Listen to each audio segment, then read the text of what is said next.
Well, welcome to day 2 of our national convention. It's great to have all of you here. It's great to see many of you yesterday. I hope you all had a very nice time at yesterday evening's dinner, a very special occasion commemorating the Justices' 20th and 25th anniversaries on the court. We had a good time, and I know they were very gratified to see all of you there. And so we returned to business this morning, but before I turn to the panel, today is, as most of you probably know, Veterans Day. And so I think it would be appropriate if we took a moment to recognize the tremendous sacrifices and commitments that our nation's armed forces and veterans make and have made to defend this country and the principles that we are dealing with here right now. They just don't happen, and they just don't remain preserved without a fair degree of dedication on the part of our nation's military and the veterans who have served in it. So if we could take a moment to just reflect on their contributions to our country.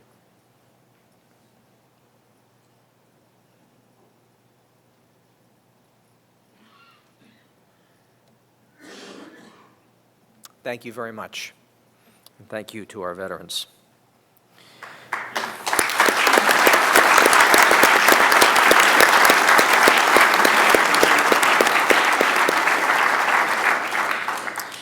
Our first panel today is going to focus on political philosophy and classical liberalism, and I am very pleased to introduce our moderator, who has some pretty heavy lifting to do this morning, actually, because we have a roundtable of 7 participants, all of whom are not known for being reserved and quiet in their views and opinions. And some of them speak extremely fast and get far more in than any of us can comprehend. But turning to our moderator, Judge Sandra Siegel was nominated to the Ninth Circuit U.S. Court of Appeals by President George W. Bush, and she was confirmed in June of 2006. Prior to her judicial career, she served in the administration of California Governor Arnold Schwarzenegger, and prior to that, Judge Ikuda chaired O'Melveny and Myers' Environmental Practice Group. Her undergraduate degree is from the University of California at Berkeley. She went to UCLA Law School, and she also holds a master's degree from Columbia. Just after law school, she clerked for someone many of you know from Federalist Society conferences and circles, Judge Alex Kaczynski, who is now a colleague of yours on the Ninth Circuit, and the judge then clerked for U.S. Supreme Court Justice Sandra Day O'Connor. Interestingly, Judge Ikuda also served as the first female editor-in-chief of a national martial arts magazine. So, I would advise our panelists to adhere strictly to the agreed-upon time limits. Thank you, Judge, for joining us.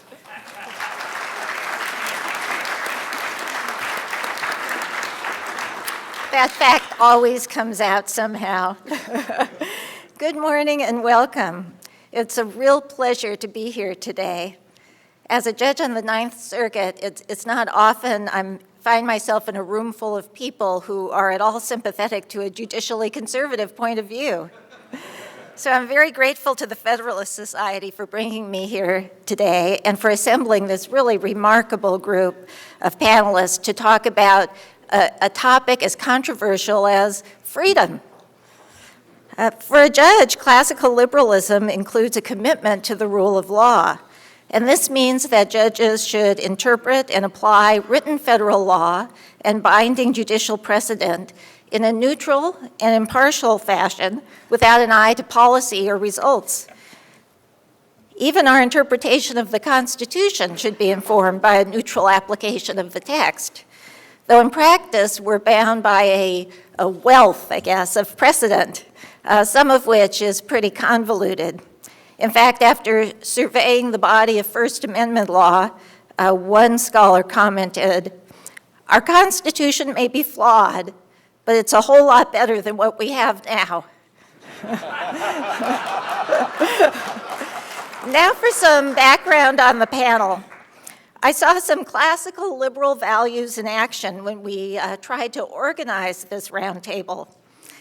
As the moderator and a judicially conservative federal judge, naturally I tried to formulate a bright line rule so that we could narrow down the topic for the panel. But it almost goes without saying that this panel would have none of it.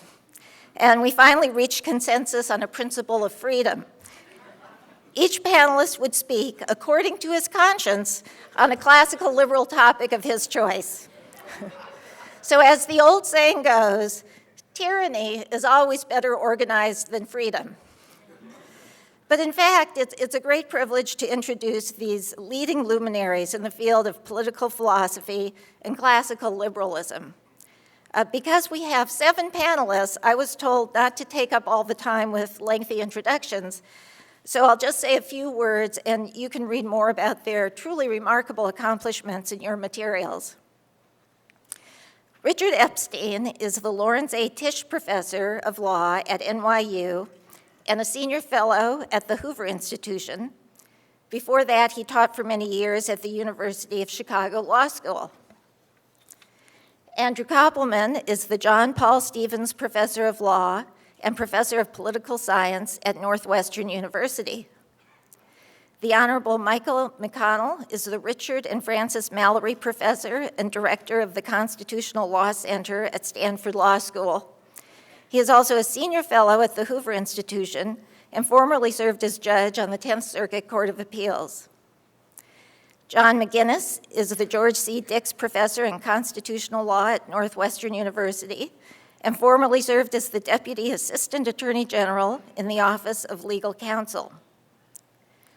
Paul Ray is the Charles Lee and Louise Lee Chair in Western Heritage at Hillsdale College, where he is Professor of History. Douglas Rasmussen is Professor of Philosophy at St. John's University and a member of the Executive Council of the American Catholic Philosophical Association.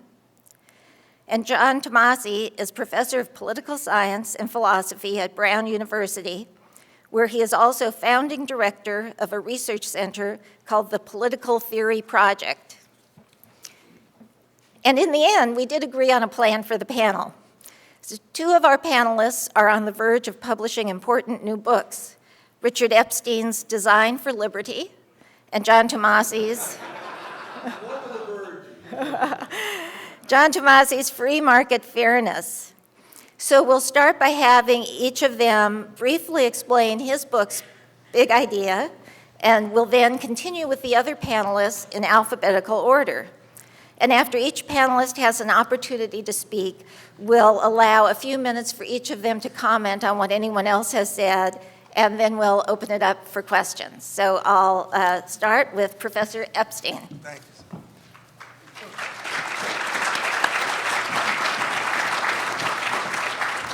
First of all, I dispel all rumors. This book is actually out on time.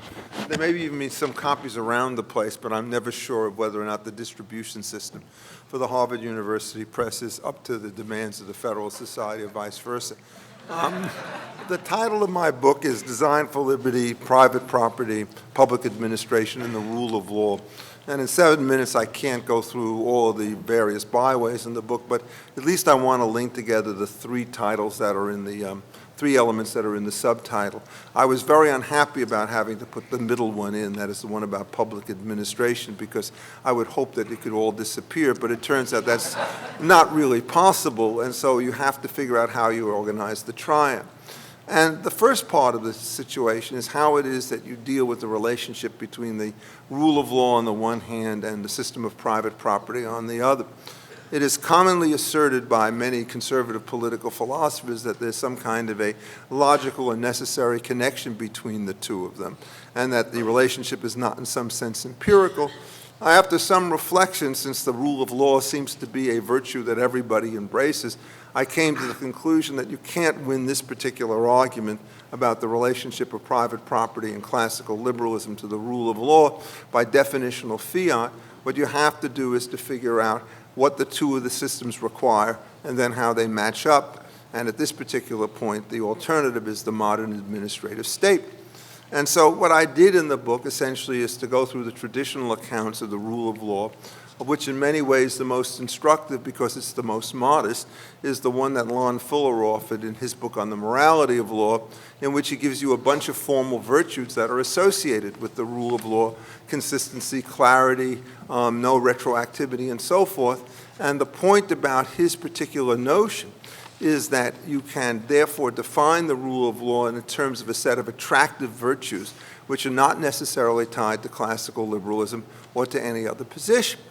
So the second part of the task is to then explain why it is, if you understand how a system of private property starts to work, why it is for the most part that it will in fact match very well with the rule of law. And once you could get the matching to work well, what will happen is you will reduce the strains on public administration, because the nature of the rules that you have will in fact allow for their easier implementation. So the key notions with respect to private property are defined in terms of its general dimensions, and these are, in fact, quite sensibly, what you do is you have a temporal dimension, at least for the original position, which is indefinite. You have spatial dimensions that go from the center of the earth to the top of the heavens. Then it turns out that you have a variety of incidents associated with property having to do with exclusive possession, use, and disposition. And in addition to that, what you do is you create a set of universal obligations on all other individuals, which is to forbear from interference with these things, where interference is not defined in any nebulous fashion, but is defined quite rigorously as dealing with the use of force or fraud against the owner of a particular asset. And you would, of course, not only talk about private property, but you would also talk about individual autonomy or self-ownership, however it is that you wish to describe that particular element. Now, once you understand the way this system works, the question is, why is it going to turn out in general to be a durable system? Well, it turns out it has the following key features that match very nicely with the rule of law.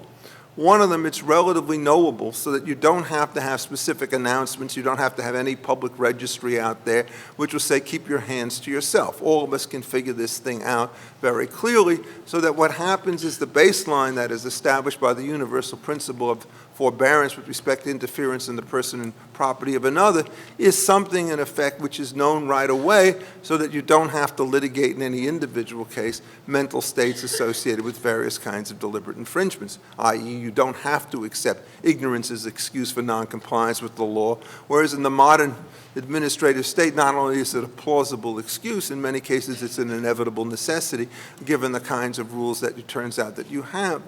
The second major feature associated with the system of private property, and it's an extremely important one, is that it's scalable. And what one means by scalable is that the system works well regardless of the number of people who happen to be involved in a particular society or venture. So that as the size of a group gets larger, the same principles apply to all members. People can come into the society or leave it, whether by immigration, emigration, birth, or death, or whatever else it turns out to be, and the rules remain exactly the same. So you don't have much of the problem that you do with the modern administrative state, when it turns out that virtually every program associated with positive rights is deeply sensitive to the size and the composition of the population in question. You can do certain kinds of positive rights things in a place like Denmark, which you couldn't do in Manhattan for all sorts of reasons. And so that's the second of the particular situations. And the third advantage that you have with respect to a system of private property is that its basic commands are invariant to wealth. And what that means is that when you go around, every time that you try to figure out what the property rights are, you do not have to figure out whether or not they're going to change because there's a Keynesian boost that you need to the economy, or there's some kind of detraction. It works well in small societies of agrarian natures and large industrial societies, so that you don't have the awkward transitions that take place between various states of the world, where, in fact, the social engineers are always trying to figure out how to step on the gas with the stimulus program in one year and then put on the brakes by trying to impose inflation in the other. So you run these three kinds of things. What happens is that now when it comes out to what the enforcement mechanisms through the state is, you have relatively clear rules of public administration which will tell you when you trespass and when you do not.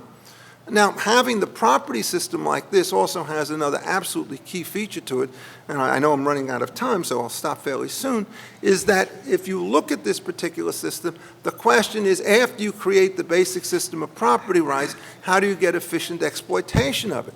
And this turns out to come up in two particular phrases. One of them is it comes up with respect to use. And so you get all sorts of uses, one kind of variation or another. And if, in fact, you're working not in an administrative state, but in a private sort of property system, the use list that you have is essentially unbounded, subject to a side constraint of no nuisances or no particular aggression against your strangers, so you don't have all the discretionary problems that are associated with issuing permits of one kind or another as to whether or not you could build 3 stories or 4 with respect to the property that you have on your own hand. So the whole bundle of use rights becomes much more coherent and efficient. And then, in effect, you've got the disposition rights, which means that you can now have voluntary exchanges between parties.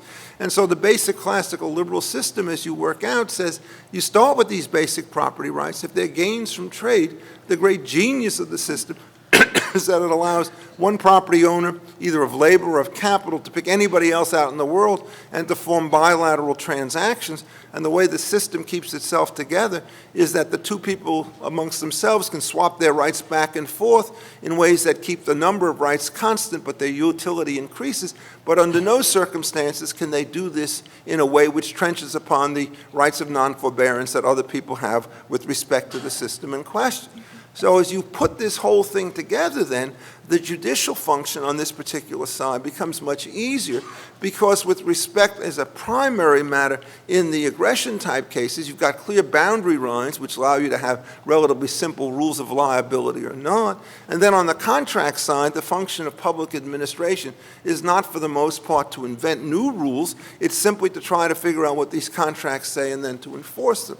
There are going to be exceptions to this kind of system, dealing with various cases where there are multiple breaches of obligations so that you get 2 or more people going off the rails at the right time and so forth, which are much more difficult. But the key thing to understand is when you're trying to put together a social system, if in fact the primary benefit of the system is a clear delineation of rights, its greatest virtue doesn't come in the way in which it solves the litigation that takes place. It comes in the way in which you manage to avoid the need for litigation to begin with by having rules that people can know, people can follow, and people can respect. You run this through the administrative state. Every one of the side conditions that I mentioned falls beside the wayside. It turns out you don't know what's going on half the time. These things are not scalable, and they're heavily wealth dependent so that you get the kind of morass that you have today. So this is, in effect, a systematic plea to return something to the principles of classical liberalism, and I hope you all will take the time to read it. Thank you.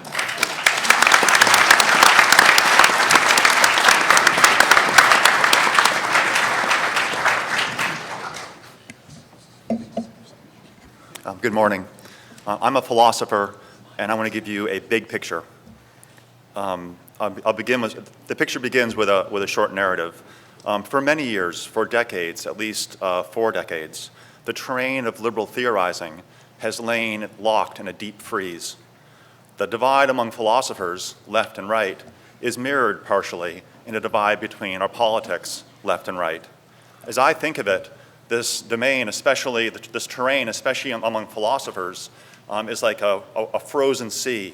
And on one side we have one camp, on the other side the other camp. And in between these 2 camps, which are both locked into their places, there's just a very cold wind blowing across which not much communication can really happen. Off one of the coasts, we have the embattled camp of the classical liberals and libertarians, embattled that is, within the academy at least. As I picture them, they're hunkered down on the ice in their tattered tents, a determined band defending limited government, strong economic liberty, and being very skeptical, even allergic to the idea of social justice. They're political partisans, perhaps, of the Tea Party. On the other side, across that windswept divide, is the camp of the modern or egalitarian, or as they like to call themselves, the high liberals. This is a much more luxurious camp. I don't know, igloos with heaters. Their battle cry is social justice. They demand, what they call for, a government of expansive powers. They're deeply skeptical of private economic liberties of capitalism. They're the philosophical grounding, I suppose, for some elements of Occupy Wall Street. This dispute between these two camps is not merely institutional. It's not merely a matter of what kind of institutions work best for us. Rather, those two camps are each anchored by a deep philosophical idea of the nature of a person. And the disagreement philosophically goes all the way down to this rival idea of what the best way to describe a person is for political purposes. Among the classical liberals, for example, people like Friedrich Hayek or Richard Epstein are in various ways consequentialists. At the base of their theory, at the very root of their theory, is a conception of a person as something like a maximizer or a happiness seeker. On the other side, the Rawlsians are constructivists. At the base of their theory is a conception of the person as not a happiness seeker or a self-owner, but rather as a democratic citizen, a being with these two moral powers that the state should be organized to encourage the development of. These are rival views of personality that are not reconcilable with each other. Therefore, the camps are fixed philosophically in a very deep way. There can be no middle ground, and this train described this way: economic liberty or social justice, capitalism or democracy, Hayek or Rawls, the Tea Party or Occupy, this and that, free markets or fairness, one side or the other, everybody's got to choose. I've written a book called Free Market Fairness that's coming out from Princeton in February, in which I try to disrupt this orthodoxy. I try to put an icebreaker into that sea and try to move around and break some things up. As a classical liberal, I cross the frozen sea and I affirm the left's idea of the democratic citizen. So my idea is to move over, to look seriously about that idea of the democratic citizen with two moral powers. Because I accept the left's idea of the basic conception of moral personality, I stand on common ground with them. So I, as a Hayekian, go over and put my arm around John Rawls and then say, now let's look down at the ground together and look at the ground not just as shouted across the ocean way, give it up, become a self-owner person, but rather let's accept your idea of the person and then ask some fresh questions about what that really leads us to, politically speaking.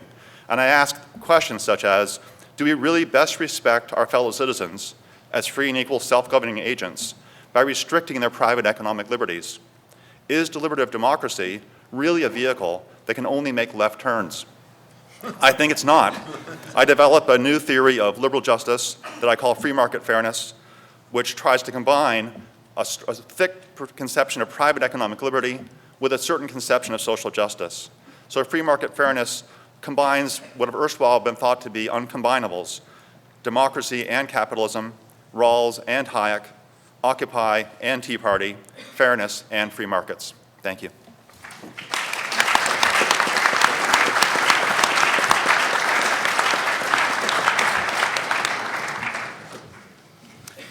Okay. Well, I'm very grateful that every Federalist Society panel needs to have a token liberal, and I'm it. The theme of this conference is the Constitution of Small Government, ? I'm here to speak for the question mark.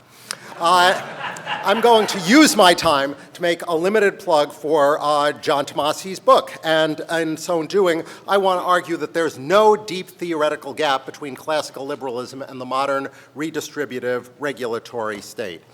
John's book is a very welcome intervention in the old liberal-libertarian debate, and I think his most important contribution is his critique of Rawls, who John argues did not appreciate the moral importance of markets. For many people, I'm quoting John here, commercial activity in a competitive marketplace is a deeply meaningful aspect of their lives.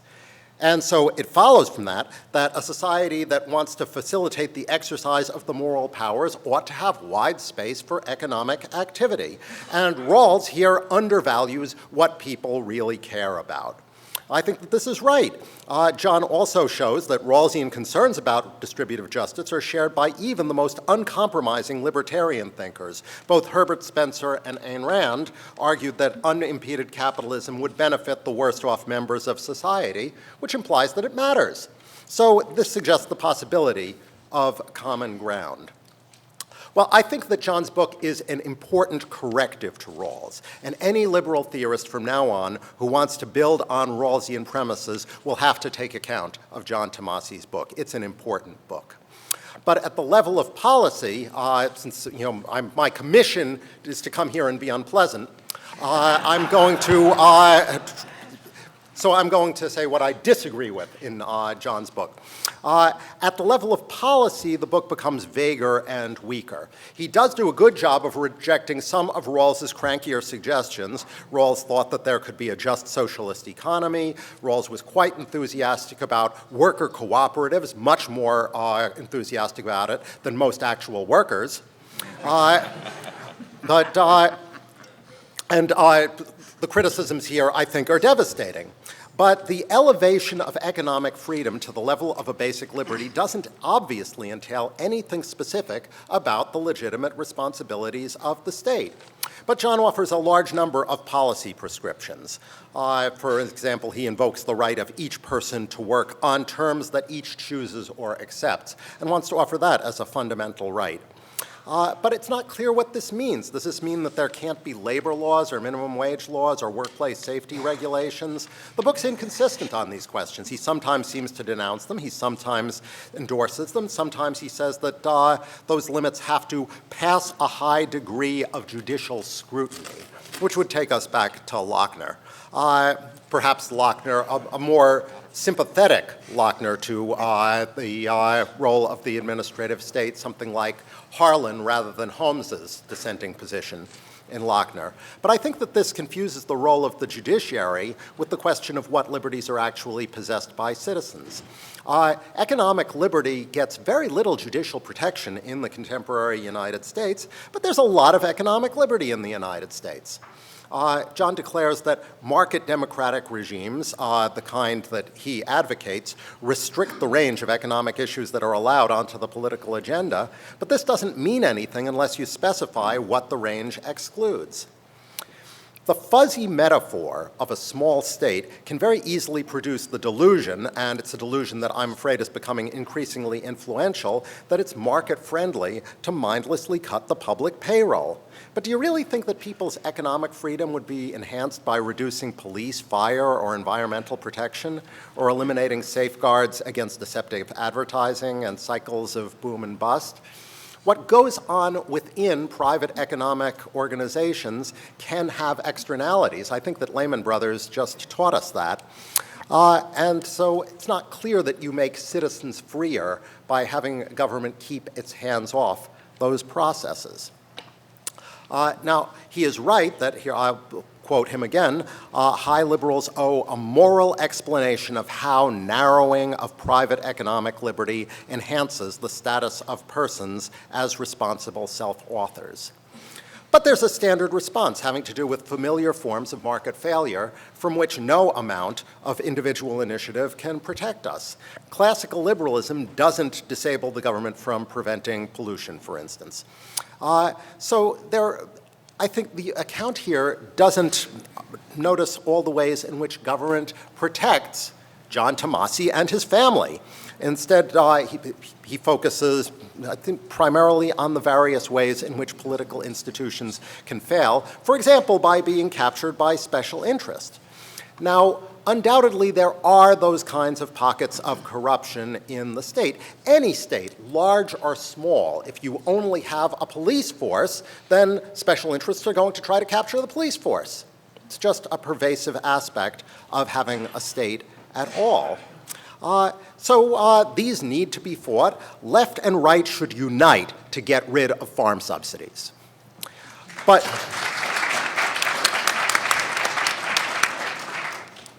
occupy the Federalist Society.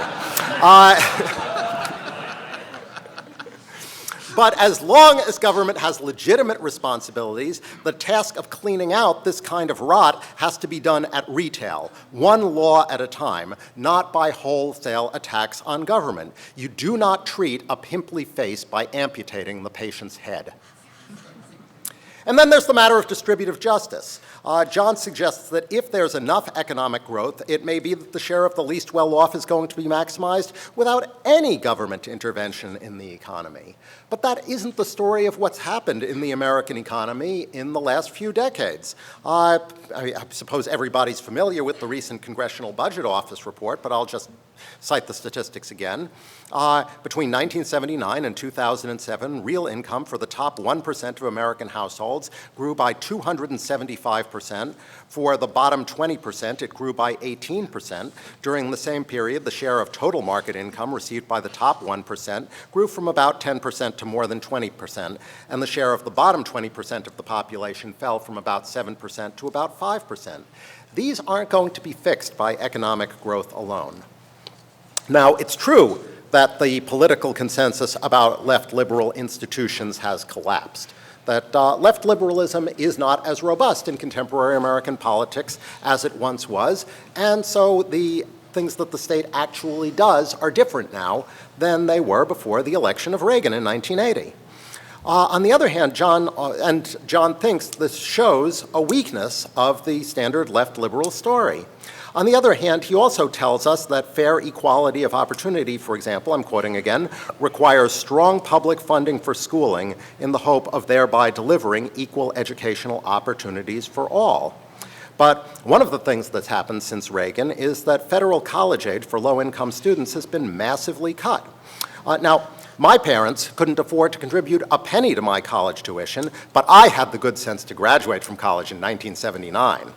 Today, I would probably have had to yield my admission spot at the University of Chicago to somebody who was dumber but richer, or else graduate with crushing debt, which would probably have prevented my attending graduate school and becoming a professor, and so I wouldn't be here today, which I hope it's become clear to you now would be a great tragedy for you. That doesn't look to me like equal educational opportunity. Classical liberalism doesn't necessarily entail much about either regulation or redistribution. The questions that determine liberalism's entailments are going to be resolved not at the level of political philosophy, but at the level of empirical description. Are there, in fact, transaction costs, externalities, market failures, inequalities of wealth beyond the ones that are necessary to create incentives for growth, and so forth? To the extent that you think that the answer is no, then liberalism is going to entail a small state. To the extent that you think that it's yes, then classical liberalism is going to entail a big state. And of course, it also matters how competent or incompetent you think that the state regulators are likely to be. What liberalism does tell us is which empirical questions matter and why. Liberalism stands for something. We're trying to create conditions in which people are free to shape their own lives. We're not, this is the difference between liberalism and its adversaries, we're not trying to satisfy divine commands, we're not trying to enable our nation to militarily dominate the world, and this one is relevant, we're not trying to maximize the wealth and power of an oligarchy. The quarrel over regulation and redistribution is a family quarrel within liberalism. Thank you.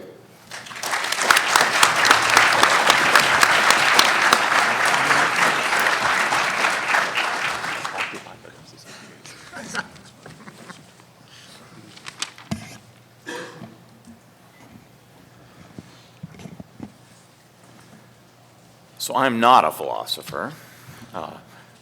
Nor, by the way, am I the token liberal on the panel, nor am I able to talk quite as fast as some of my colleagues, so I guess I'm the diversity guy on the... So I'm not a philosopher, but I do teach constitutional law, and I belong to the camp within that believes that we need to be more sophisticated about the use of political philosophy, and the reason for that is that the Constitution that we are interpreting is a serious substantive document that draws upon important strains of political thought, and we simply cannot understand it without being able to, without knowing where those ideas come from, where they lead, how they intersect, and so forth. So that's the perspective with which I come to this morning's panel. And as I have been listening to my fellow panelists and finding much to agree with in each of them, and thinking, by the way, that Andy and John are not very far off at all. But I'm going to comment on something that seems to be missing from the point of view of classical liberalism, because we've been hearing a great deal about the rights of private property, economic freedom, and so forth. But this is actually not where classical liberalism had its birth, and it is not the only thing with which classical liberalism is concerned. As I think of those tents, the fancy heated igloo on the one side and the unheated, tattered tent across that horrible icy plain that John talked about, there surely is another tent or a group of tents inhabited by citizens who primarily understand their lives as governed by religious principles. And it was actually religious freedom rather than economic freedom that was the real seedbed for the political thought that brings us classical liberalism. When we read John Locke, sort of the classical liberal extraordinaire who's probably more influential than any other single thinker to our Revolution and Constitution, of course, he did not mistake this. He had not just the second treatise on government, but also his essays on toleration and also essays about family and education. But what's really interesting is the extent to which Locke was a Johnny-come-lately to many of these ideas. That that social contract theory and the idea of limited government and the idea of the right of revolution did not originate in 1690 with John Locke or in 1688 with the Glorious Revolution in Britain, but rather were the product most prominently, there are many strains of thought that contribute, but most prominently originated in the political thought of Reformed Protestantism coming out of Calvin's Geneva, to the point that I'm not going to talk in great detail about this book, but 1574, Calvin's successor as the chief pastor in Geneva, Theodore Beza, wrote a book entitled Rights of Rulers Over Their Subjects and the Duty of Subjects Toward Their Rulers, that contains social compact theory, the idea that people join together in government through a social covenant. Now, his covenant is slightly different than Locke's in that it's a covenant between the people, the rulers, and God. So it's a three-way covenant. But it also contains the idea that when the magistrate, the ruler, becomes tyrannical and violates the covenant, that the people have a right of resistance and indeed under particular circumstances, a duty to God to resist tyranny. It also contains ideas having to do with individual rights and liberties, separation of powers, and even federalism. I'll talk about a little bit of that, but in the short period I have this morning, I can only touch on a few. But and I would submit that it is this strain of thought coming to the Americans through Puritan thought in New England especially, the Scottish Enlightenment and Presbyterianism in the middle colonies. Think of John Witherspoon, the only parson, the only clergyman to be a signer of the Declaration of Independence and the teacher of James Madison. And also, interestingly, Huguenot thought, which is a largely unrecognized element of the founding, but when you think of John Jay, Gouverneur Morris, and the Pinckneys, Huguenots also are a strain of this. Much of what we now understand to be classical liberalism and supporting property rights and economic freedom actually came to us through the pulpits of America. So that if you read sermons from the 17th and 18th century, you will see that the place where Americans were learning the principles of limited government and Lockean social compact theory was not from reading Locke. He was actually not widely distributed. It was from reading the sermons of people who were drawing upon these principles from the reformers. I just want to touch on a couple of the elements here. The idea of equality of rights powerfully comes out of the Protestant Reformation and is central to its the very theology of Protestantism, because what made Protestants Protestant was their belief that every individual person has the capacity to and duty to God to read the scriptures for themselves and to understand them for themselves, not to take instructions from the Pope in Rome, right?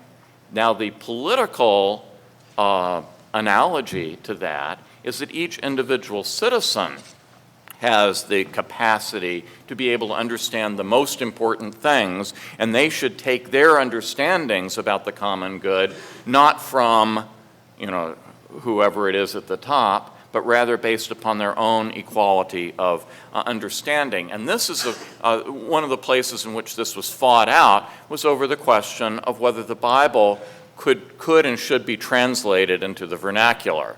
Because as long as the Bible was just written in Latin, only the elites, the trained priests, were able to read it and understand it for themselves. It was a profoundly egalitarian, subversive, Republican, and Democratic move for the Bible to be translated into languages that ordinary people could understand. William Tyndale, first translator of the Bible into English, was criticized by a scholar for doing this and for the translation. And he wrote this scholar, I love this quote, he said, "If God spare my life, ere many years I will cause a boy that driveth the plow shall know more of the scriptures than thou dost." The Westminster Confession of Faith tells us that those things that I'm quoting now, those things which are necessary to be known, believed, and observed for salvation are so clearly propounded and open in some place of Scripture or other that not only the learned but the unlearned in a due use of the ordinary means may attain to a sufficient understanding of them. If you believe that, then you are many steps on the way to a Republican government. And in addition to that, the reformers began with the proposition that the rights that people have are deducible not from a kind of interiority of human beings, but rather from duties to God. And so governments are not entitled, governments have enormous authority according to Scripture, but they're not entitled, they're not superior to the duties to God.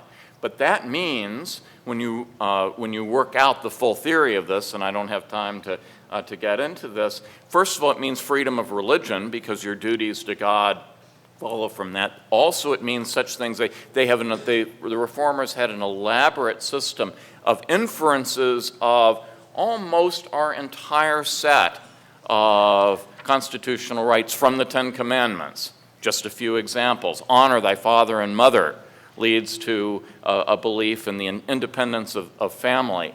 The prohibition on stealing leads to a belief in private property rights. The prohibitions on false witness led to an elaborate system of procedural rights in court guaranteed to prevent false witness and false confession. Essentially what the reformers did is deduce from duties to God a very compendious set of rights. And then finally, with the social compact theory, they advocated a right of revolution, but it is not a right of mobs, sort of untutored, unled mobs simply to rise up at any moment. They disagreed with that. Instead, what they believed is that God ordains not just a single king, but a set of magistrates, including lesser magistrates, and it is the duty of the lesser magistrates to protect the people against oppression from above, just as it's also the duty of the higher magistrates to protect against oppression from the lesser magistrates. And they had concocted, this is a full over 100 years before John Locke wrote his second treatise of government, they concocted what I call a due process of revolution, in which the first step is prayer and penitence. The second step is to petition through your lesser magistrates to petition the ruler, the highest rulers, for redress. And only if no peaceable solution can be reached, then the lesser magistrates authorize and lead the people in revolution. Think about what happened in the American Revolution, right? As the oppression of the British king became evident, people did not rise up in an immediate revolution. What did they do? They called the Stamp Act Congresses and petitioned the king for the redresses of their grievances. They did their best through peaceful means, such as the boycotting of British products, to get the king to agree to their demands. When that didn't work, all peaceful means were ended. The lesser magistrates, that is, their elected officials in places like Boston and Richmond, the capitals up and down the seaboard, authorized, passed declarations of independence and authorized the War of Independence. Classical liberalism in the form of American constitutionalism and independence followed the model set forth by the Protestant reformers back in the 16th century. Thank you very much.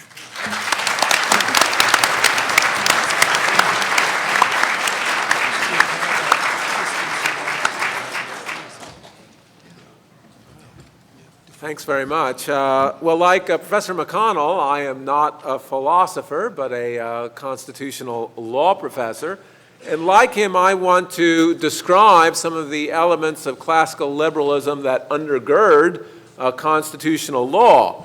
But I think it's a useful segue because I'm going to discuss the elements that do not derive from our religious tradition, but really from, I don't want to say an irreligious tradition, but from the idea of secular enlightenment, from our inquiry into man as an actor in the world, from our objective knowledge about him, and how that undergirds our Constitution. What is it about the facts about man and man in the world that make classical liberalism attractive? And I think there are two, I would call them brute facts about the world, and they are very different, I think, from the perspective that Professor McConnell has given. The first brute fact about the world that's relevant to classical liberalism is that humans are animals.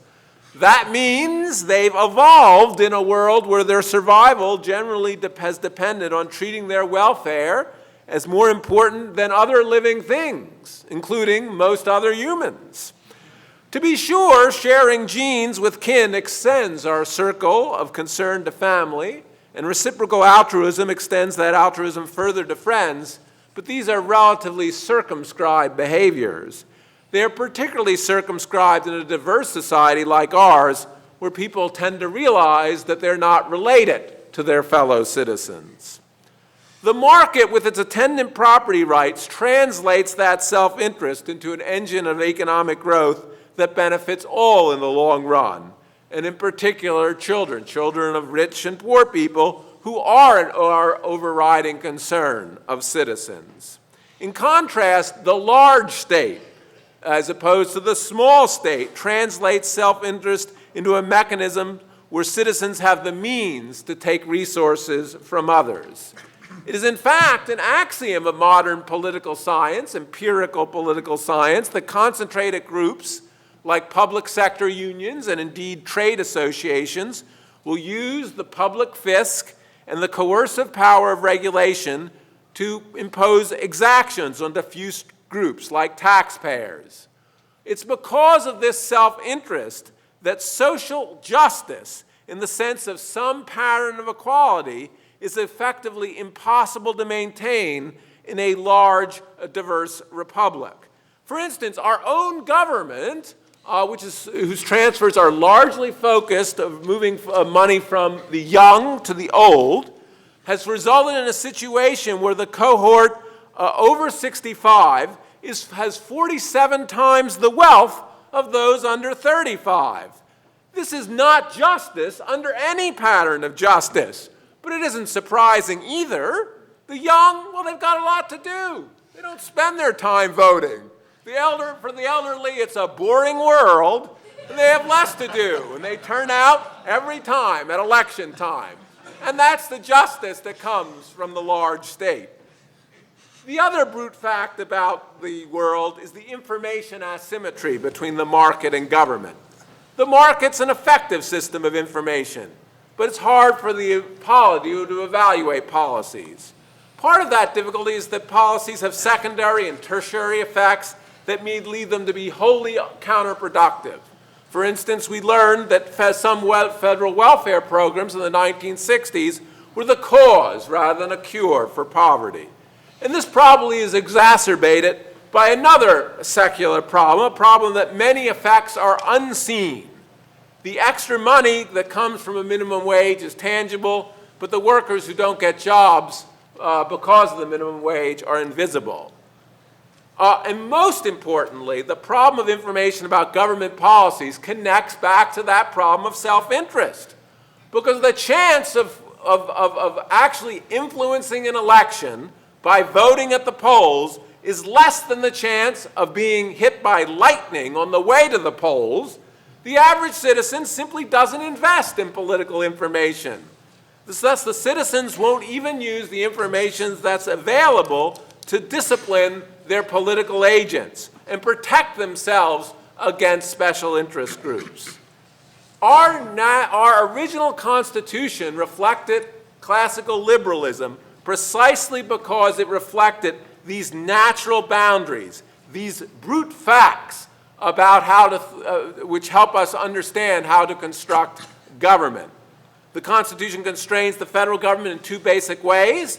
First, it requires that it act within enumerated power. And second, even within those enumerated powers, it requires supermajority support before the government can act. Both houses have to agree, and the president too, unless Congress agrees with a two-thirds majority. And classical liberalism insight was that that kind of gridlock that stems from tricameralism was often liberty's best friend. These rules respond quite specifically to self-interest and ignorance that are the two facts about our human condition.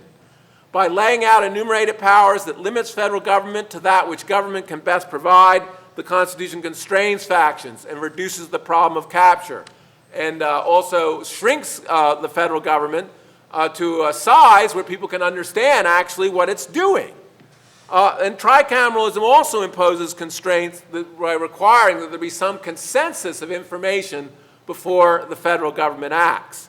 It might be thought that in our classical liberal constitution, the states, being repositories of large powers, can become a threat to liberty, but the Constitution permits the free flow of goods and information among the states. The states, therefore, themselves exist in a market of governance. States can provide whatever goods and services they like, but their citizens are protected from abuse by their ability to exit. Note that voting with one's feet, unlike voting at the ballot box, goes with the grain of human nature, because in exiting the state, the citizen gains the benefits for himself of his decision, and thus will better inform himself on the decision than he will at the ballot box. This market for governance, like other markets, also creates information, the other problem of the world, that information is scarce. We can observe the results of different policies in different states. And this effect of federalism has become ever more valuable as the exponential increase in computation makes it easier for researchers to evaluate the effects of these differences, and then other states can take advantage of it. Our original Constitution is thus a charter for liberty. It's not surprising, however, this charter has become tattered over 200 years. That's precisely what one would expect from these brute facts about the world. One would expect that factions would try to erode these constraints that prevent them from living off others by means of the government. Thus, for our polity to better reflect classical liberalism, we need reforms today. I don't have much time. Let me just talk about two possible reforms which would better bring our Constitution in congruence with these classical liberalism, principles of classical liberalism that I think flow from understanding man in the world.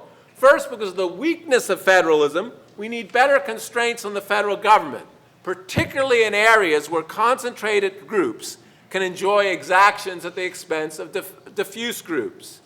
That's particularly true in areas like taxation and spending, and therefore we probably do need stronger supermajority rules to constrain the federal government from spending more and more.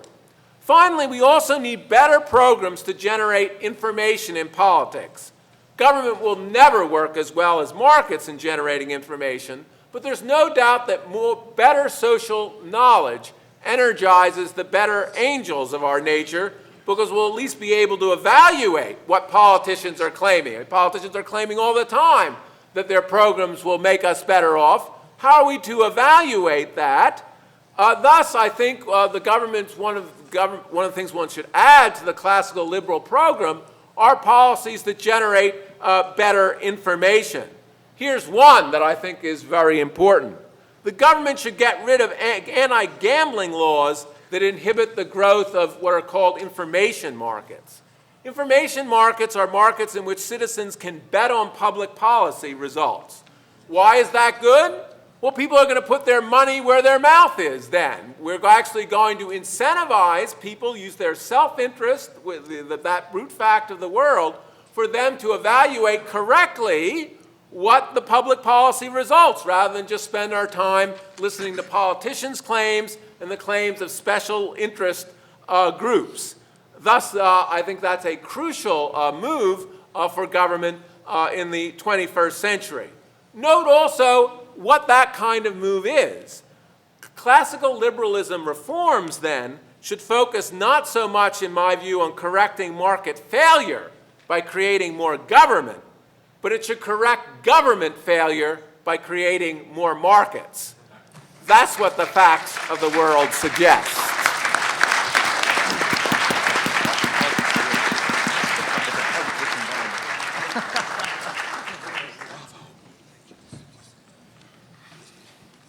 I really am the odd man out. I'm not a lawyer. I'm not a philosopher. I'm an historian. And to make matters worse, I'm an ancient Greek historian. If I'm here, it's probably because I was a TA when Steve Calabrese was a freshman. Yesterday, those of us on this panel got an email saying that here's what we should talk about. How persuasive is the case for classical liberalism? How does classical liberalism differ from conservatism, libertarianism, or fusionism? Is there an inherent flaw in classical liberalism that explains why it degenerated into welfare state socialism? And, if so, how can classical liberal theory be inoculated from degenerating in this fashion again? I'm going to address none of these questions. Instead, what I'm going to do is say a few things about Richard Epstein's book. Richard and I both write for Ricochet, and we sometimes agree and we sometimes clash. So when I was sent his book in pre-publication form, I thought, gosh, I really should look at this. And let me say, to begin with, that it is a marvelous book. It is crisply written.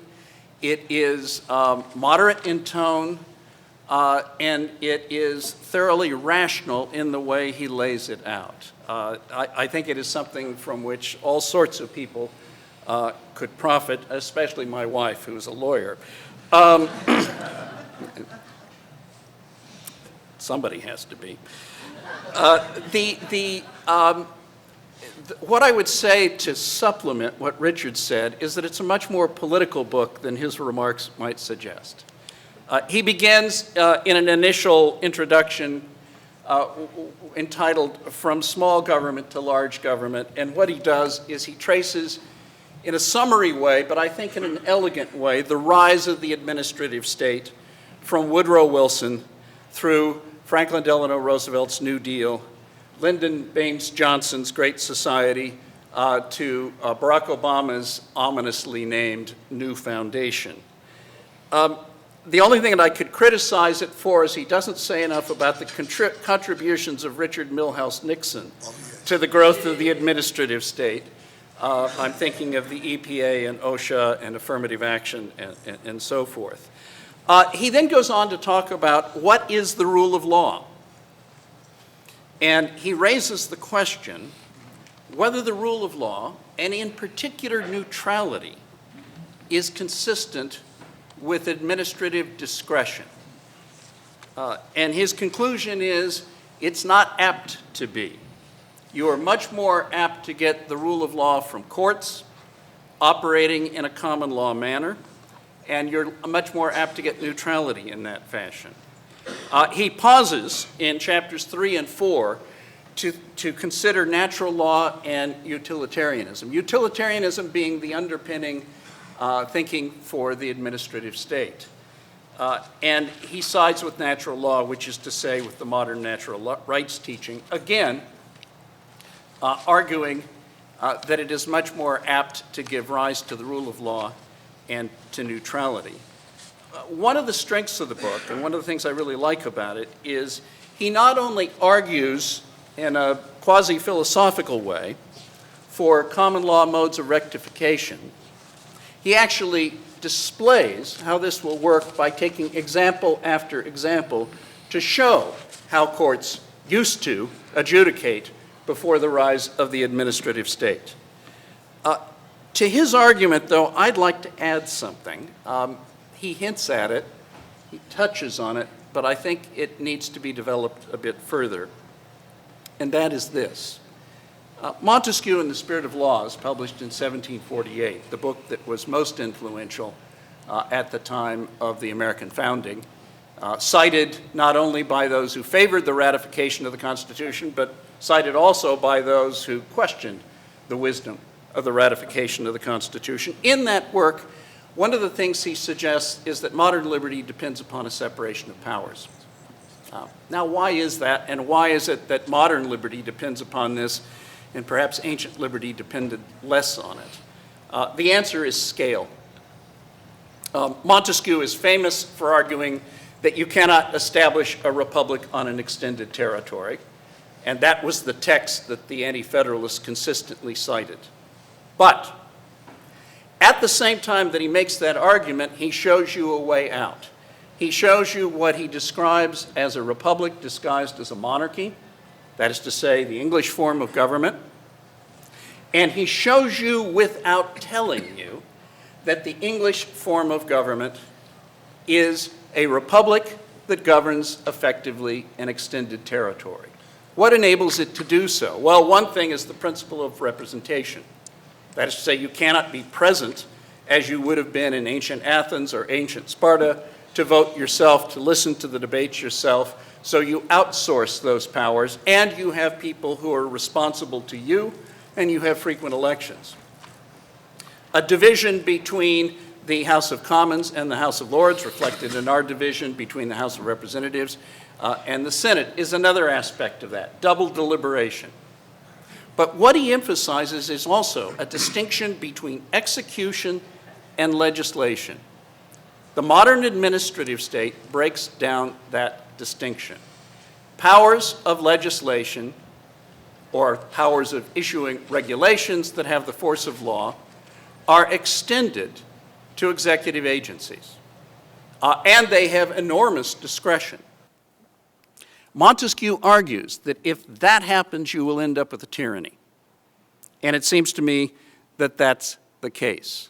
Regulatory capture, which was discussed by a previous speaker, is not an accident, it's a feature of the system.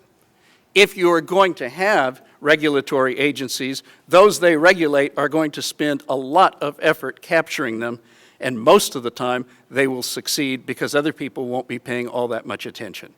And it's happened over and over again, and it is simply a feature of the administrative state. That's one dimension of it. Another dimension of it is simply the fact that if the centralized power has discretion over many of the elements on which your life depends, it owns you. You can see this in the relationship between General Electric and Barack Obama. General Electric is dependent upon the federal government, and it is dependent on the discretion of a particular administration within the federal government. Anybody who is dependent on that discretion is going to be under the thumb. Liberty is not consistent with this. The progressive administrative state is based upon a premise that is obviously false. That is to say that there exists a guardian class who can be trusted with power over other people's lives. The fundamental basis of classical liberalism is distrust. That is to say that you do not trust anyone to have control over your life that you don't have leverage over through voting. Transferring large amounts of power to make regulations that have the force of law from the legislative body that is responsible to the people to executive agencies means that we have accepted a guardian class of putative experts to run our lives. And the old Roman question arises: quis custodes custodiet? Who is going to guard the guardians? And the answer is, in the long run, no one is going to guard the guardians. Thank you very much.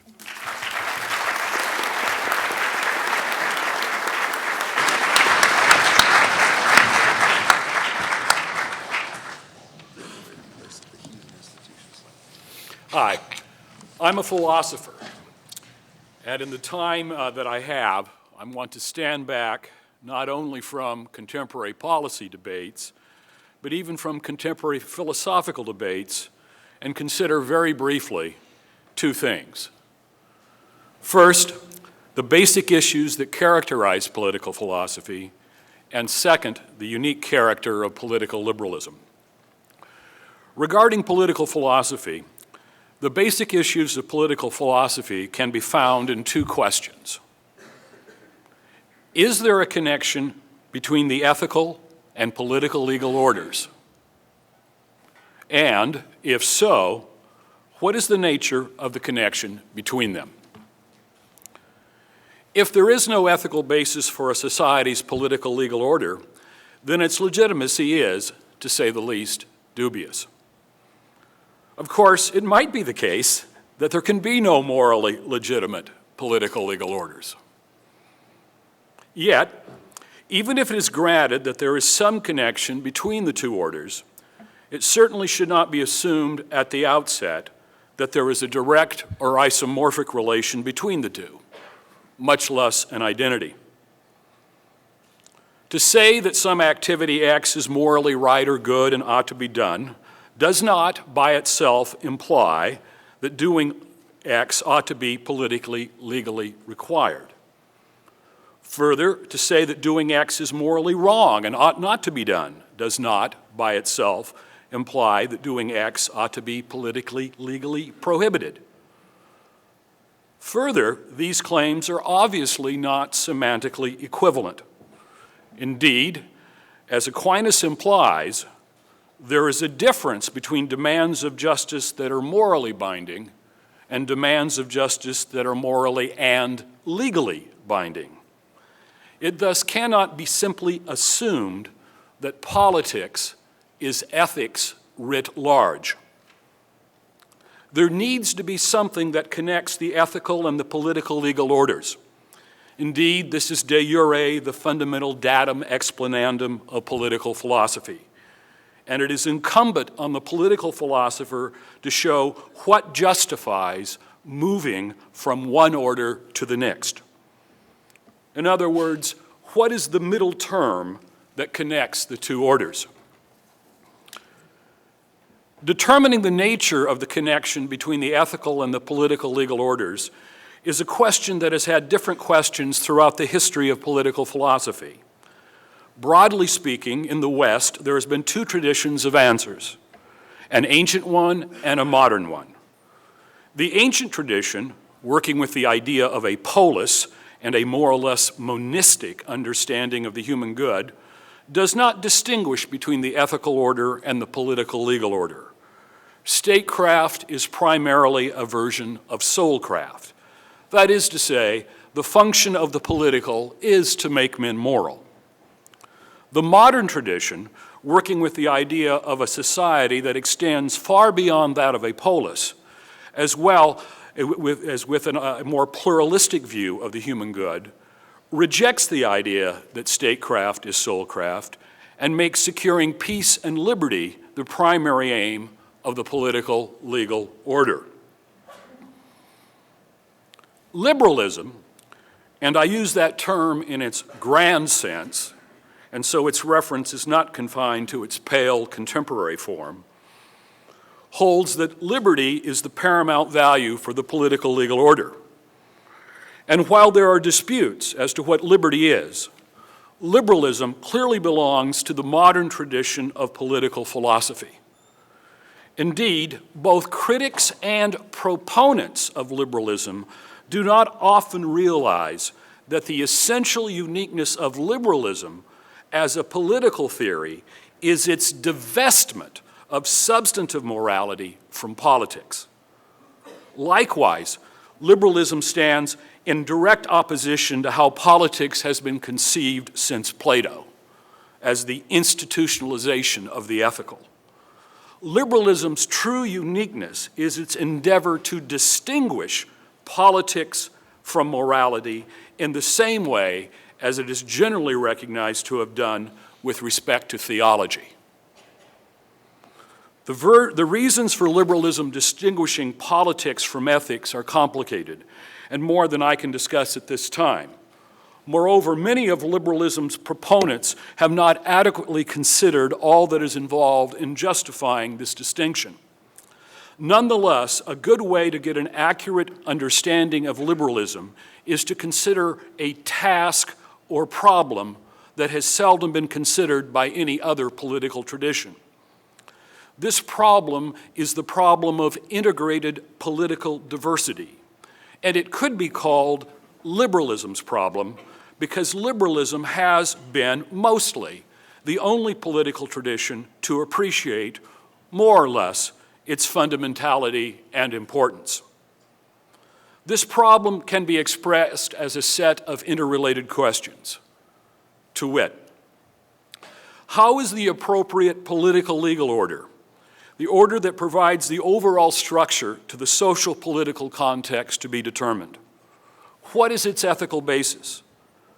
Since the structure provided by the political legal order will rule over all equally, how can the universalism of political legal structural principles square with the pluralistic and self-directed character of human well-being?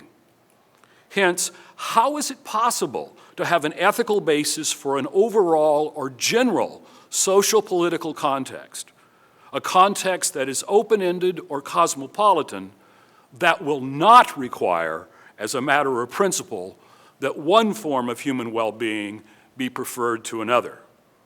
How, in other words, can the possibility be achieved that various forms of well-being will not be in structural conflict? Finding a solution to this problem is the middle term for liberalism, in that it provides the connection between the ethical and the political legal orders.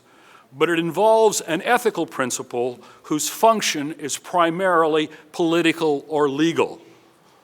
This ethical principle is not used to guide conduct in pursuit of well-being or moral activity, because it does not consider the particular situation, culture, or nexus of persons.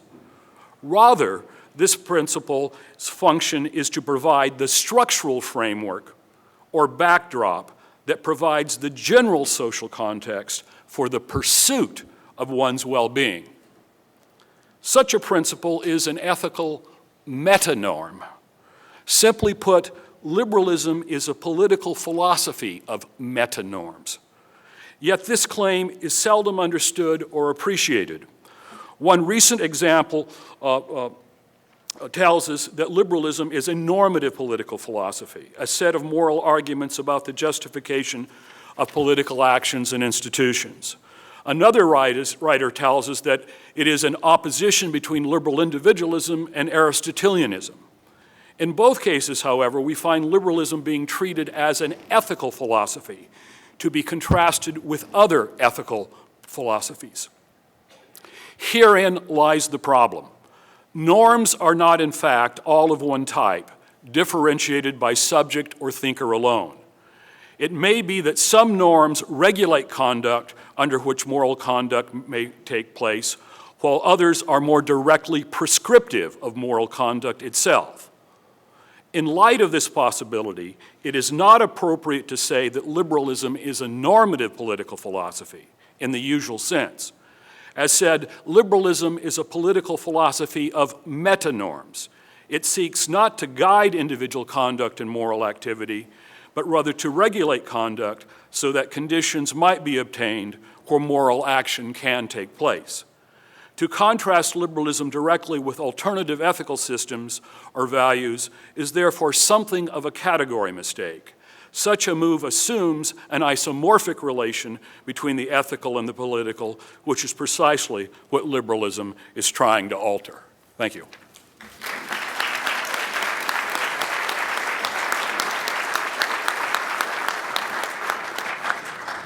We've heard a fascinating array of views this morning, and we wanted to give every speaker an opportunity to respond to what another speaker has said. In order to leave some time for questions, we're going to keep each of the speakers to just 2 minutes, and I'm going to use my prerogative as a federal judge to tell the counselors their time has expired. So, Professor Epstein, we'll start with you. Okay, well, thank you very much. One of the things I'd like to say at the beginning is the first part of the speech I gave was to sort of outline how a system of private property works. What I did not talk about is the part of the book which talks about how you get from that to a creation of governance. And I think it's very important that one understand that the theory covers the whole way. So with respect to John Tomasi, if you understand, I think, how it is that taxation in eminent domain and public participation works, there's a pretty strong linkage between classical liberalism on the one hand and the development of a system in which you can now describe what citizens are like. I think this is also important because it helps us understand what I think is wrong with Andy Koppelman's talk of this pan to liberalism generally, because if you don't have a strong set of structural constraints on the way in which public governance will operate, what John McGinnis said will in fact come through. Everything will blow up. So a right of public education, which many people might passionately defend, becomes a right of transfer payments to teachers' unions, who was propped up by the entire system. With respect to Mike McConnell, I think he's right to some extent to say that there are powerful religious origins to these things. The difficulty with the position, however, I think is as follows. If it turns out you're not a theist, you still have to figure out how you justify those same situations. And if you're not a Protestant, you have to ask how it ties to your religious situation. And it isn't there. A utilitarian theory, I think, can have that. And as I develop my theory, it accommodates everything. When I started to talk about undifferentiated, in the following sense, when you talk about undifferentiated rights of use and of exchange, it doesn't only mean economics. It could mean voluntary cooperation for religious purposes within the confines of the law of nuisance and so forth. And religious freedom drops out as a part and parcel of a larger system rather than falling out in its other way. And I think, I want to thank Professor Ray for everything he said in kindness of the book. I do think that all the stuff on the division of labor is there at the best separation of powers. And with respect to Douglas Rasmussen, I just want to make this following very quick point, which is absolutely correct to talk about the differentiation between what is a coercive obligation and what is not. And the classical liberal tradition on redistribution classically put that into the class of imperfect obligations binding by conscience, not by law. Why do you distinguish that between that and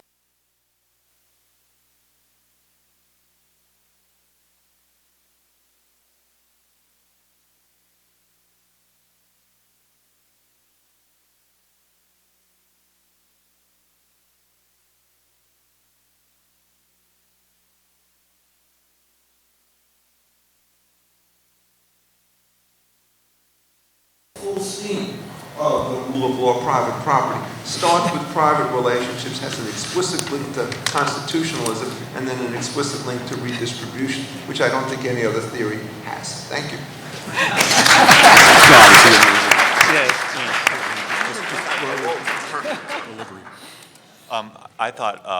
I agree very much with what Professor McConnell said about the origins of liberalism and religious liberty. I think that's obviously an important point for us to keep in mind. I would add, though, that the division that I'm interested in is a division I think is fundamental to this great divide within liberalism. And I think the debate over economic liberties and their place in our political structure, or our philosophical structures, is the fundamental schism within liberalism. That schism began, I think, in the mid-1800s with John Stuart Mill's aristocratic claim that the liberties of working and labor are not essentially tied to individuality in his sense. That idea that working is not part of freedom and liberty, not an essential part of liberty, is magnified in the early 20th century by people like John Maynard Keynes. In Keynes's essay, Economic Possibilities for Our Grandchildren, Keynes just attacks the economic liberties as being not worthy of us, not worthy of the kind of beings we could be if only we were aristocratic or socialistic enough. And then when John Rawls in the early 1970s, we had this explicit philosophical claim that the basic rights of liberalism do not include any kind of wide range of economic liberties. It's a very, very attenuated conception of economic liberty. That's the big division, I think, within liberal thought. That's the point at which the two camps get sent off to the opposite sides of the Great Divide. Andy Koppelman, I think quite rightly points us towards the importance of the empirical questions. And I think you have to work those out, and no doubt in my book I don't do that well enough. I would just say, though, the most important thing, it seems to me, the most important thing of my project is asking, who holds the moral high ground? And for too long, people on the left, because of their explicit concern for social justice, and therefore their explicit concern to be speaking for the poor, or at least their claim to be speaking for the poor, for too long the people on the left have held the moral high ground. They've held that moral high ground while denying the importance of economic liberty. They hold that moral high ground in I believe, an aristocratic, morally defective way. What I'm trying to do in free market fairness is take that high moral ground back. I hope you succeed. Thank you.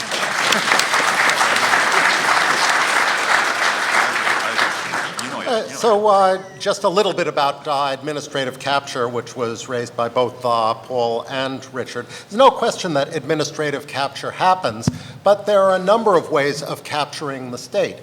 If I'm engaged in entrepreneurial activity, and the entrepreneurial activity that I want to engage in is going to involve poisoning your water and poisoning your air, then the way that I want to engage in administrative capture is by abolishing things like the Environmental Protection Agency, which is inconvenient for my activity.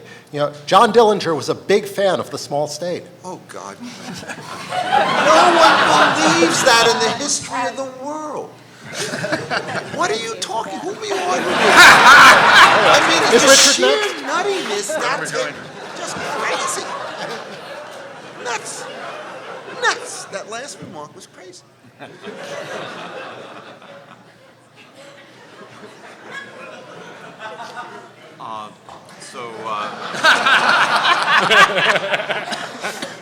Actually, it's my theory that resolves all of these problems.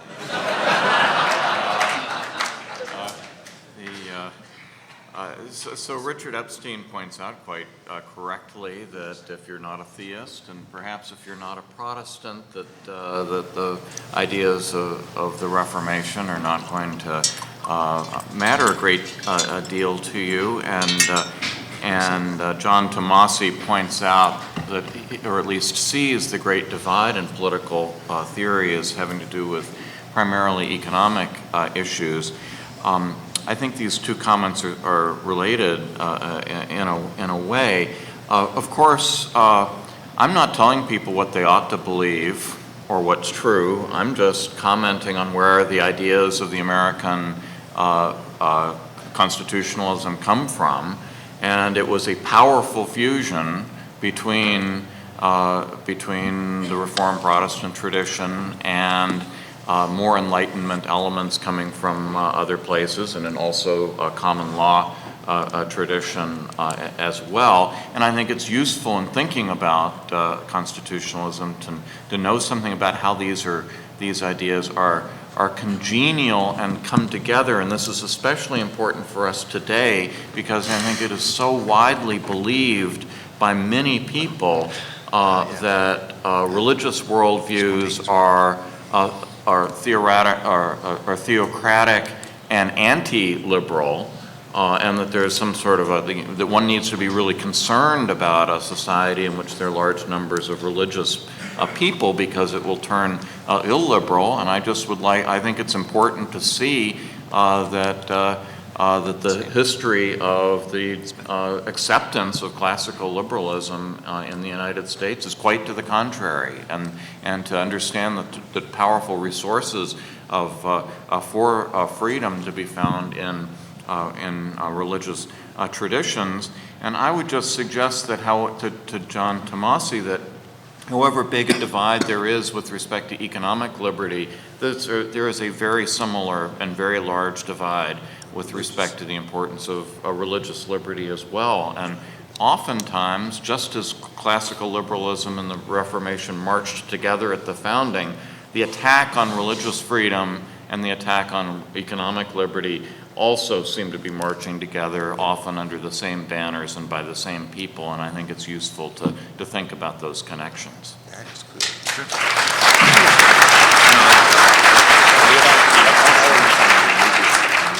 Well, there's so much I agreed with on this panel. I'm just going to focus on what I disagreed with, and I'm afraid I must begin with my colleague, Andy Koppelman. He made this analogy saying, well, you could capture even the night watchman state. But I think for the reasons I've explained, it's much easier to capture a state when there's all sorts of things going on. People are radically ignorant of what's going on. If we just focused on enforcing very simple laws against force and fraud, it'd be much easier to follow what's going on. I think that's the great virtue of Richard Epstein's program for those kinds of simple rules. I just don't think it takes account of the problem of the radical scarcity of information.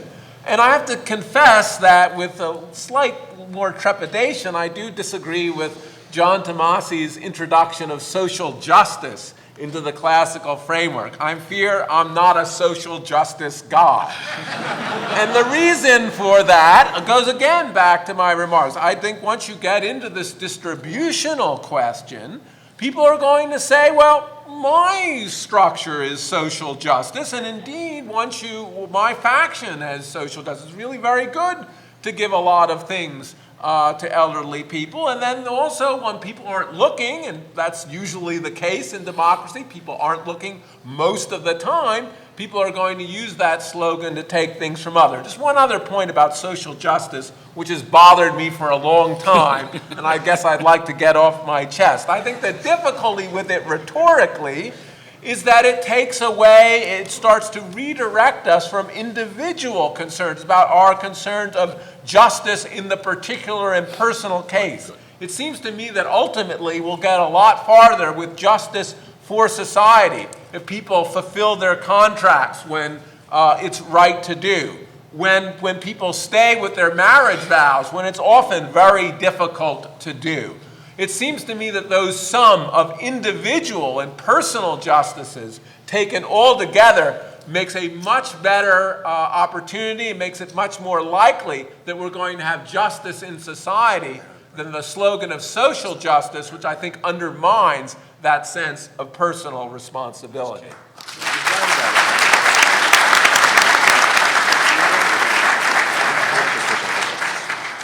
The real question that classical liberals need to pose to admirers of the administrative state is, how much government is too much government? I've never known a liberal who could even address that question. It seems to me that the real question for the United States is, are we going to follow the Chicago model or not? Chicago is a place where if you want to do business, you have to get permits from the minor administrative state that exists there. If you can't get those permits, you can't do business. If your garbage is not picked up, you can't do business. And funny thing, it turns into a one-party state. You always know who's going to be elected mayor in Chicago.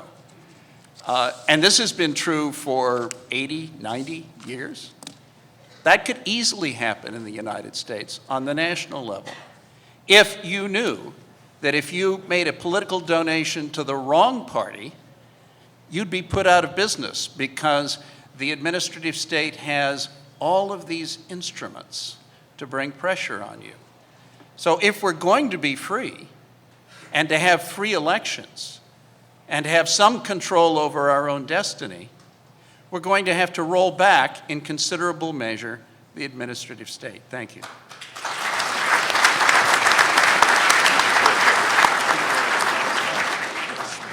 Yeah, I have 2 points. The first is about the devolution of liberalism into its contemporary form. Once we recognize that saying that something is good or bad, or right or wrong, or even just or unjust is not sufficient in itself for saying it ought to be a concern for law, then we should recognize that there's a tremendous burden of proof argument faced by anyone who talks about goods or evils and calling for the state action. A lot of time, the key thing is to recognize where the argument burden lies, and I think once you look at that, then the question isn't not so much how much governmental action do we need, but when, if, and ever do we need that kind of governmental action. We need political legal orders, but I think we need to think very fundamentally and radically.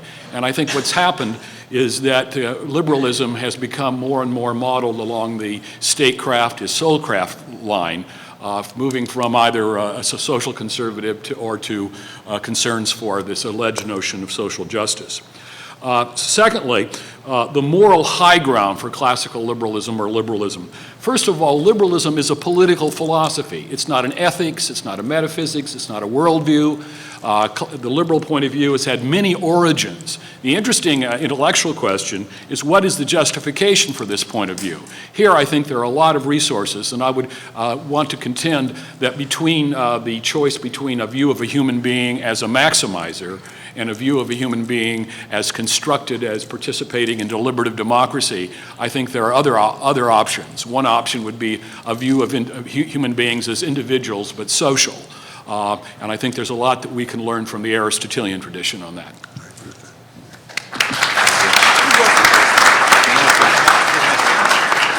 So as you get ready to ask questions, please first think about who you would direct it to in the first instance, and second, please formulate it as a question. So like rising inflection and question mark at the end.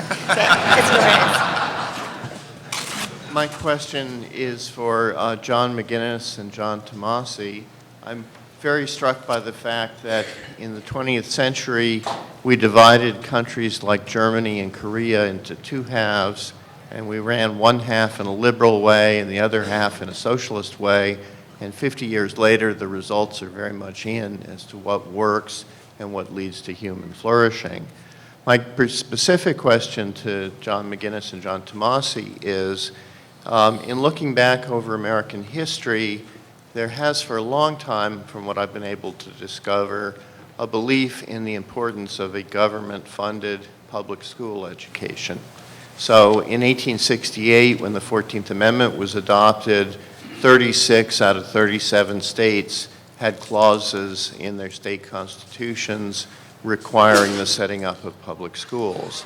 At the time of the founding, as many states required public schools as protected freedom of speech and freedom of the press.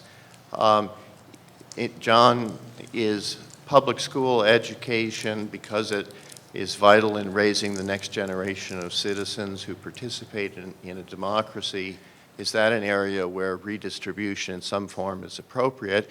Obviously, my own view would be to have redistribution through vouchers rather than monopoly public schools.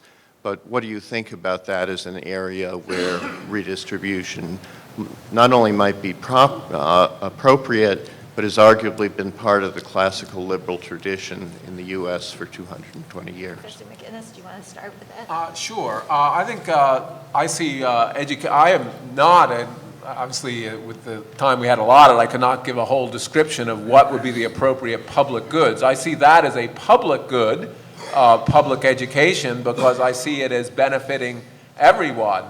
Because of democracy, also the better educated people are, the more they can contribute to a market economy. So I think that's right. I think absolutely that can be a plausible public good in a classical liberal regime. The difficulty, though, is, as we've seen, that it's undermined by factions, and it's undermined by the great power of the teachers' union.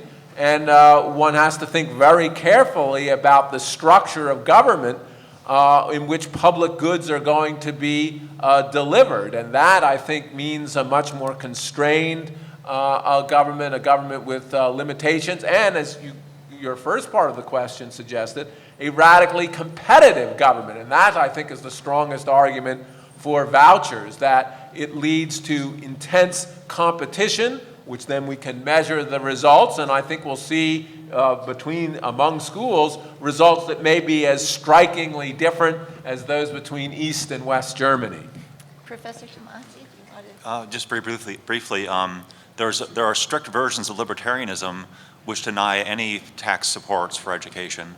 My own view is more classical liberal, and like Milton Friedman's view, roughly, though with emphasis on lower education as opposed to higher education. I love the point, Steve, you made about the divided societies. And one of the way economists measure wealth is by taking photographs at nighttime of societies. And some of you may have seen the photographs that they've taken of the Koreas, and you see a bright place and you see a dark place. A definition of social justice that I like is that a social system is just if it brings about advantages to the least well-off members of society. If you just take a photograph, if you look at a photograph of the Koreas at nighttime, it's pretty clear which of those societies is more socially just. Professor Koppelman and then Professor Epstein. So just a word about the question that the question speaks to, that Paul asked, how much government is too much government? I think it's the wrong question to ask. It's like saying that a doctor should first ask how much medicine is too much medicine without knowing what the pathology is that he's trying to address. Good. That's good. Yeah, I think the thing that you left out of your account, Steve, is homeschooling and voluntary bottoms-up education. And in my view, I do not think that vouchers will work, because I think the way in which faction will exert its power is by creating conditions. So you can only get the vouchers if you agree not to discriminate on this, that, or the other ground, have to teach this, that, or the other thing, must have this, that, and the other kind of career. So the appropriate way for public subsidies on education is through charitable deductions individually given. And under those circumstances, you stop this problem. I do not believe that you can get the system better. The modern history on education is that progress is inverse to the amount of money spent, which means that everything's been siphoned off.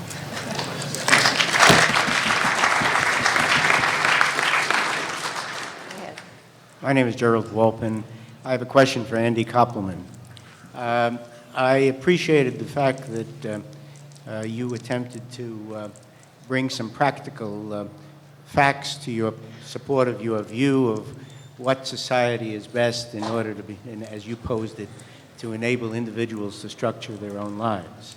And you gave some economic facts purportedly in support of your views, which included the division of wealth between the top 1 or 10% and the bottom 90%, and you basically said that proves that people can't structure their own lives in this country because of the economic differential.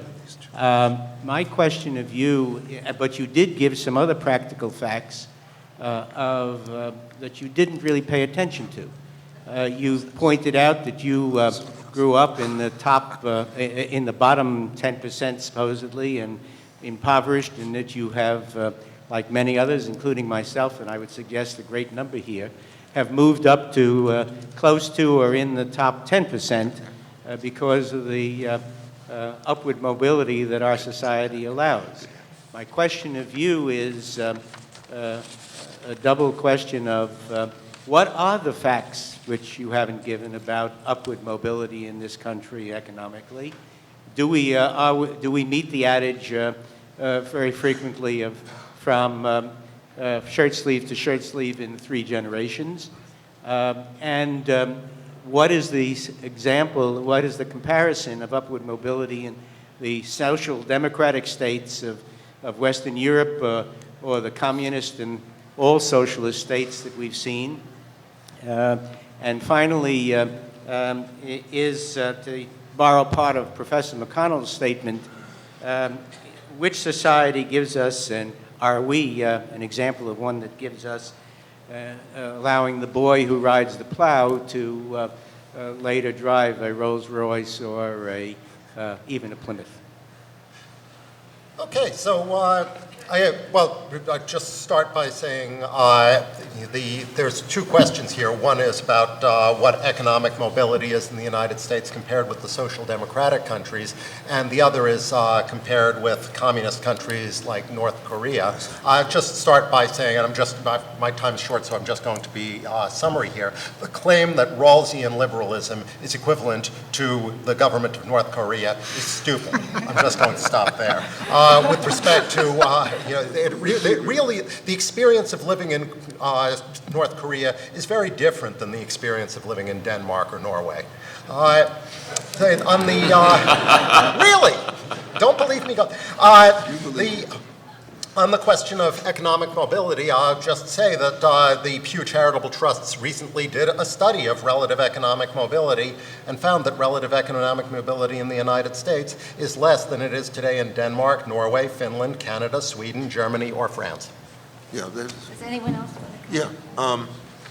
Yeah. Well, part of the reason why the decrease in mobility in the United States today has been in the increase in the size of the public sector. Because what happens is once you get on top of a situation, your ability to perpetuate yourself through political means becomes greater. Part of the reason why you have increased inequality with respect to wealth is because of the huge differential ability to capture subsidies. Just simply take the farm subsidies and the ethanol subsidies and so forth. So when you defend inequality of wealth, as I do, you mean inequality of wealth acquired by lawful means. You don't mean independence, inequality of wealth created by monopolies. By that test, Carlos Slim of Mexico, the world's richest man, is the world's greatest man, when he's probably one of the world's most corrupt men. And so what you have to do is to clearly figure out how the wealth is acquired. And if you don't look at that, the congressional studies are worthless. And I might add, by the way, by 2009, those numbers are completely different because of the asset implosion, and the Congressional Budget Office did not include them, which is a reporting scandal. We have time for one. We have time for one more question, but just cut to the question part, because we're out of time. As a proud statesman of both John and Stephen, I have to admit I had trepidation as John moved into or crossed the frozen lake to the kind of terminology of social justice. But I wanted to ask Andrew whether you might seem to embrace John's apparent definition of social justice as kind of a marriage of the moral and self-owning person into one, and to what extent your conception of whether looking at statistics of upward mobility or income, you ignore the very satisfactions which I think Rawlsian liberals can't figure out. Why is somebody like me who earns $30,000 a year in the Tea Party and supporting John McGinnis and Richard Epstein's state? And how is it that the 99% are largely not occupying Wall Street? The question's a question about who has a just claim on the wealth that we as a society generate together. No, not at all. The question is, what makes a person happy? What is a measure of wealth? That's what the question is. Yeah, but I mean, that collective noun there is a disaster. We don't generate it together. There are large numbers of us who, brick by brick, piece by piece, generated separately through voluntary transactions. You don't want to basically confuse the outcome, which is voluntary transactions produce large pie, with the notion that somehow or other it's the guy who enforces the rules that creates the wealth. I hope you'll all join me. This has been a remarkable morning.